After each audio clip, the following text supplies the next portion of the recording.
Hi, welcome to our instructional video on a conversion from a UTG M87 series shotgun into a basic M500 variant. Now, this doesn't look exactly like any real version of the M500 would look, largely due to the fact that it has about a 10-inch barrel, actually less than 10, which is so much shorter than a real Mossberg would have without having the barrel chopped off manually. But we will show you later that there is a way to make a barrel of any length that you want. So this video is actually a couple different modifications in one. One is just getting rid of the RAS system. Two is doing what's called a foam stock mod, which we'll talk about a little later. And three is just sort of giving it an overall better finish so it looks a little bit more like a real firearm. So first, I think we're going to go over the foam stock mod. Now what that means is basically most airsoft guns, when they come to you, especially ones that are Chinese made, have plastic hollow stocks, and that gives them a very sort of hollow sounding, cheap feel. But what you can use is this insulation foam that you would sometimes find people using on their houses in ductwork and stuff, and you can fill your stock with that, and in that way you can give it a much more solid feel and a much more solid sound when you cap it. So basically, what you want to do with that is you just remove the stock off of the gun, you take it out. Then there were some screws that we've actually filled in, and we'll tell you about that later, but on the side of the gun that you're going to take out and you're going to crack the stock open. Now, inside the stock there are two weights. One is here and one is here. We took this one out and left this one in just so we could have a little bit of balance with the front weight, but we didn't want it quite as heavy. And then basically, you're going to have to drill some holes in your stock. Here's one that we've left open just so you can see. All you need to do is take a drill bit that'll go through the plastic. It's pretty easy. And you drill a hole into here. Also, our other hole that we drilled is actually on the end of the stock. When you take this butt plate off with these two screws here, it's going to expose some more of the stock. When we drilled a hole under there, so when we put the butt plate back on, you wouldn't see it. And then basically what you're going to do is you're just going to take the nozzle from your foam sealant. This is low expansion foam sealant. That's important because high expansion expands to 4 or 5 times its regular size, and that can crack your stock in half. This low expansion style stuff is much better. And you just thread it inside of the stock that's full of foam now for us. And you just feel around in there, and you fill parts. You want to be careful, better safe than sorry. And then you're going to tap the stock and find areas where it sounds hollow, then maybe you'll have to drill another hole, and you can just go right back in and fill those gaps. And then you're going to want to leave that for about 36 hours for a really full cure inside of the closed area of the stock. And then that's pretty much it. Your stock's going to have a much more solid feel and sound. It's not going to feel like a cheap $30 shotgun anymore. The second big thing we did here was take off the RAS system. Now, this right here is the RAS system, and this is pretty much what you get when you take it apart. Several screws, obviously.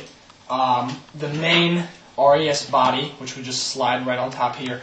And then these two little pieces of rail, which actually went right onto the side here. So when you take that all off, the biggest problem that you're faced with is that you have a lot of holes in the body, which look really pretty ugly. And we already thought that the gun was looking much better once we'd taken those off, but we were really displeased with all the holes that used to be here, as well as on this side of the gun, it's no longer visible, but there used to be a little warning that was molded into the plastic saying, do not ever point at humans. This is only for those 18 and over. So we wanted to get rid of all that. And what we used is a really great product called Bondo. And Bondo, as you can see here on the can, is actually made for cars. But it also works great on airsoft guns, largely due to the fact that it's really just a sort of epoxy putty.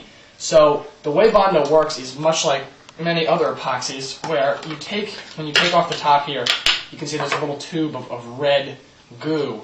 And when that is mixed with the Bondo inside of here, it forms a really hard surface that needs to be sanded down. So what we basically just did, you take a paper plate, a mixing pallet of some sort, with a stirring rod, and you mix up however much Bondo you want. For about a quarter cup of Bondo, you're going to want about an inch long tube of this red stuff, about as much as you put on your toothbrush to brush your teeth. And you're just going to stir it up till there's no more streaks, and it's a solid pink. And you're just going to take your putty knife and you just want to apply it. And there were several screw holes on the stock, on the main body, especially over here. You'll notice it doesn't even look like there was ever an RAS here, but there were holes everywhere where that was attached. And then you want to get that as smooth as you can, and then you're going to leave that out to dry and to cure, and it's going to cure very quickly. At 45 minutes, it should definitely do the trick. And then you're just going to come back in with sandpaper, and you're going to sand it down. We used a sanding block. The reason I did is because this is actually a very cool block because it the different sides of it are different roughnesses. So you can have like a coarser grit or a finer grit depending on the side you're on, and you're just gonna sand it down. And the cool thing about this Bondo also is that it dries a very light, almost unnatural looking pink. So it's very visible on the gun. So you see it and you sand it until, obviously it's not going to blend in just terms of color, but in terms of smoothness, it's going to become part of the gun. And you can't tell after you paint it here, just rubbing over, you can't tell where there's Bondo because it all just feels like just like the regular airsoft gun.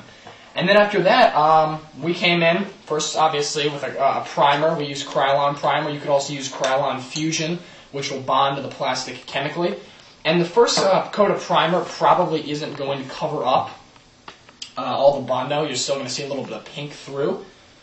But just keep at it, and eventually you'll cover it with nice, light, even coats.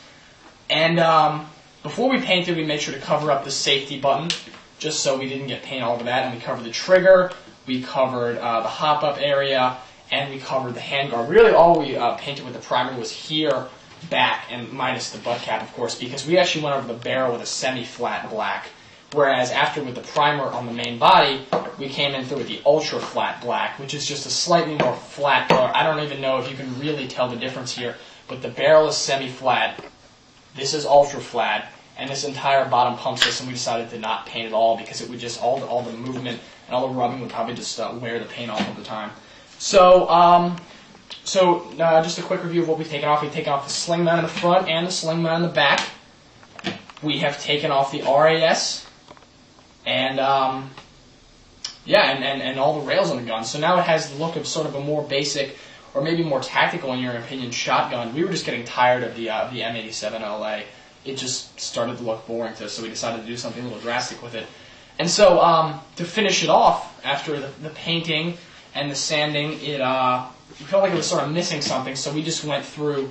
I just took a gray enamel, not a gray, but a metallic silver paint from an old Warhammer kit. I think it was Mithril Silver, and I just painted right over. I painted on the hop-up adjustment. I painted all in here, and I just got a little tape around the side so it wouldn't get out on the main body of the gun, and it works fine. It's a little bit tougher to slide, but it hasn't affected hop-up performance, and it certainly hasn't affected shooting performance. Onto that modification that we were talking about earlier with if you wanted to make your own barrel. With this gun, I'm not going to go into the total teardown, but if you were to take off this knob here, the first thing you would expose is a little spring which just keeps the metal weight on the inside from rattling around. But right after that, you could just go right ahead and take off the outer barrel. Now, this is as we said, this is about a 10-inch barrel model, but what we found is that if you go to your local hardware store, or maybe even like a Home Depot or an Ace Hardware, you can find copper pipe in this diameter. And you can buy 0.75-inch, or in some cases 1-inch diameter copper pipe, and slide it right back over in place of this regular outer barrel. And so you can have a longer model. You can have a 20-inch barrel model, which, depending on what you're looking for your gun, could be much better. So it's really it's sort of open to interpretation about how long the barrel should be, but depending on what your needs are, whether you just want to have it as a wall hanger or if you want to actually take it out into the field, the copper pipe modification might be better. So basically, we've taken what was a $30 shotgun that looked pretty cheap when it came into our house. We'd skirmished with it a lot. It was looking a little worse for wear, and we were getting a little bit tired of just the general way it looked. So we took it, and really with only, most people have a can or two of spray paint lying around the house, so just total things that we bought for this project specifically. We already had Gorilla Glue, which was really great just for sealing up areas of the gun that were a little creaky. We had to buy the foam, which was about $8. We had to buy the Bondo, which was about $8. But that's really about it. I mean, somewhere in your house you probably have a putty knife, you probably have some sandpaper. If you already do some airsoft painting, you've definitely got these two colors in Krylon. And that's really about all you need. So for about $30, you can totally change the way your UTG shotgun looks. People don't even recognize this anymore because it looks so different with really very minimal work. This only took me about a day, 2 days to do. So thanks for watching.